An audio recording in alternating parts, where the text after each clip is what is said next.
दोस्तों नमस्कार, जय हिंद जय भारत। नाम रमेश सिंह, ठगी पीड़ितों की आवाज़ संगठन का राष्ट्रीय अध्यक्ष, संगठन का संस्थापक। आज फिर आप लोगों के बीच में उपस्थित हुआ हूं और आप लोगों से यही अनुरोध करेंगे कि जिन लोगों ने अभी तक हमारे चैनल को सब्सक्राइब नहीं किया, चैनल को सब्सक्राइब कर लें, लाइक करें, कमेंट करें और ज़्यादा से ज़्यादा वीडियो को शेयर करें, जिससे ज़्यादा लोगों तक जानकारी पहुँच सके। आज फिर वही क्वेश्चन देखा जाए, जगह जगह से जो दिक्कतें आ रही, परेशानी हो रही हैं, कहीं ना कहीं जो आवेदन हुए हैं, चाहे वो तहसील स्तर पे हुए हैं, जिला स्तर पे हुए हैं, या रजिस्टर्ड डाक द्वारा भेजे गए हैं, या पोर्टल पे ऑनलाइन, पहले कई ऐसी चीज़ें हैं जिनको क्लियर करते चलेंगे।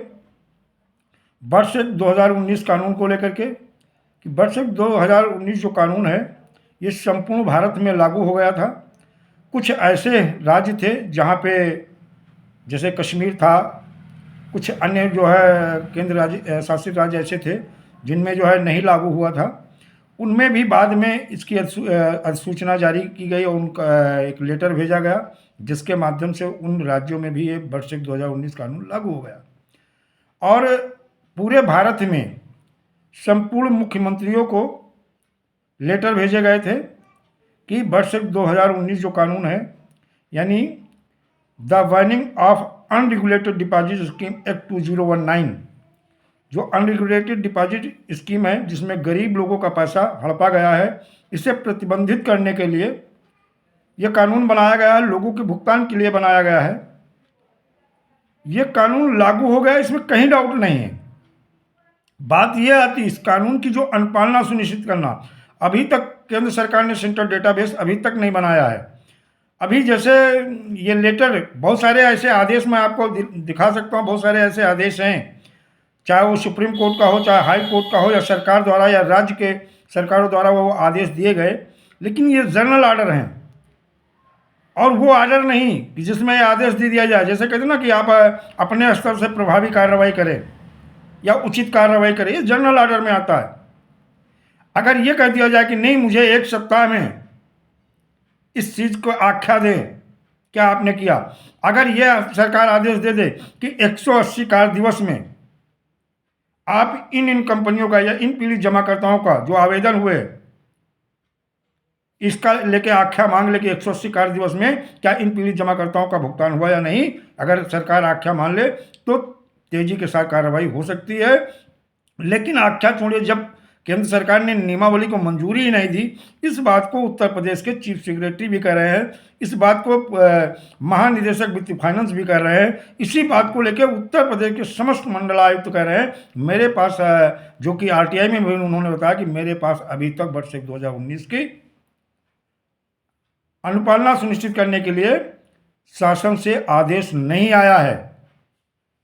तो कानून लागू हो गया, इसे कोई नकार नहीं सकता है, लेकिन इसकी अनुपालना जब तक सुनिश्चित नहीं होती है, केंद्र द्वारा सेंट्रल डेटा बेस बनाना या राज्य द्वारा जो नियमावली बना के भेजी गई उसकी जो है उसकी मंजूरी देना, ये जैसे कागज नियमावली की मंजूरी मिल जाएगी, राज्य सरकार इसे पेपरों में भी निकालेगी कि भाई इसकी नियमावली बन गई है, जी जो भेजी गई थी उसको मंजूरी मिल गई है और सेंट्रल डेटाबेस तैयार हो गया। अब सारे जो सक्षम अधिकारी हैं व्हाट्सएप के, ये कार्रवाई शुरू करें और जो आवेदन हुए उसका निस्तारण कर कंपनी को नोटिस भेजें, प्रॉपर्टी अटैच करके 180 कार्य दिवस में भुगतान कराएं।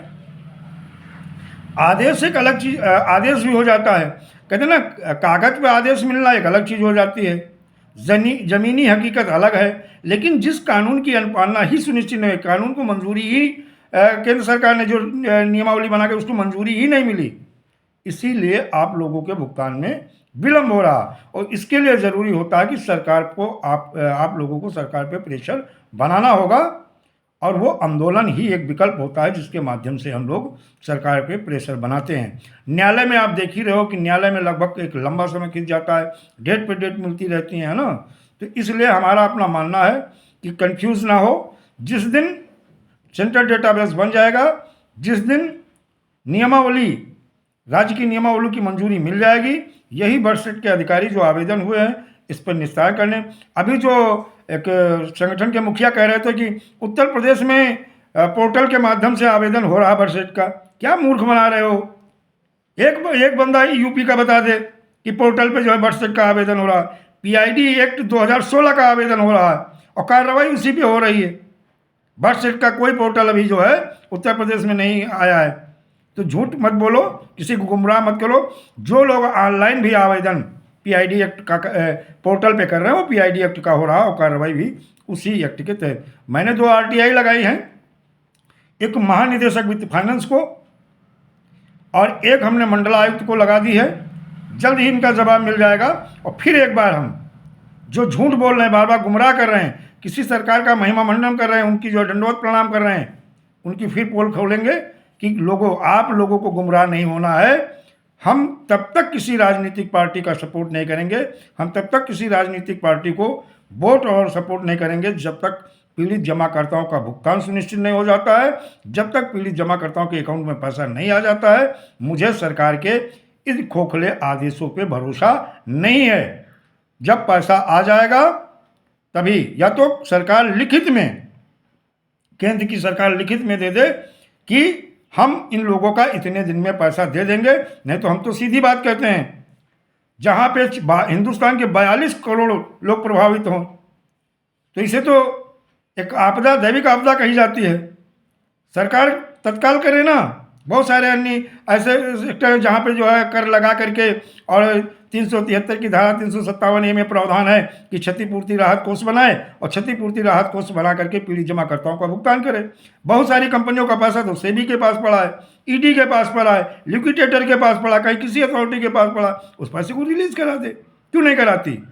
जब तक हम तब तक किसी राजनीतिक पार्टी को वोट सपोर्ट नहीं करेंगे जब तक पीड़ित जमाकर्ताओं का भुगतान सुनिश्चित नहीं हो जाता है, जब तक उनके अकाउंट में पैसा आ नहीं जाता है। मुझे ऐसे खोखले आदेशों पे न भरोसा है और मैं हिंदुस्तान के उन 42 करोड़ पीड़ित जमाकर्ताओं से कहूँगा, ऐसे लोगों पे भरोसा न करें जो आए दिन सरकार के पक्ष को रख रहे हैं कि ये फलानी पार्टी भुगतान करवा रही है, ये सरकार भुगतान करवा रही। तब तक न करें जब तक आपका पैसा आपके अकाउंट में नहीं आ जाता है। 26 फरवरी सन 2023-24 में जो दिल्ली जंतर मंतर पे संयुक्त निवेशक मोर्चा के माध्यम से बैनर से, जिसमें मेघा पाटकर जी होंगी, संजू प्रधान जी होंगे जो किसान यूनियन के राष्ट्रीय अध्यक्ष हैं अपने संगठन के, सुनीलम जी होंगे जो किसान यूनियन के राष्ट्रीय अध्यक्ष हैं अपने संगठन के, अन्य कुछ राजनीति, अपना समाज पार्टी राजन सूर्यवंशी जी की ये भी सपोर्ट कर रही, ये भी वहाँ होगी। बहुत सारे जो समाज में सुधार का कार्य किए हैं, समय समय पर सरकार को झुकाया है और हिंदुस्तान के पीड़ितों का जो शोषण हो रहा है उसे रोका है और सरकार को झुका करके जो लीगल मांगे थी उन्हें मनवा लिया है।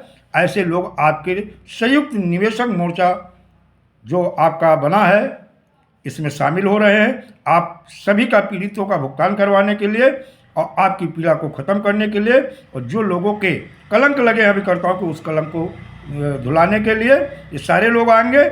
मुझे उम्मीद है और आप सबसे अनुरोध करते हैं कि ऐसे जो महान हस्तियाँ आ रही हैं आपके भुगतान के लिए, आपकी पीड़ा को ख़त्म करने के लिए हिंदुस्तान के 42 करोड़ पीड़ित जमाकर्ताओं को दिल्ली जंतर मंतर पहुंचना चाहिए। दोस्तों, जय हिंद, जय भारत, वंदे मातरम।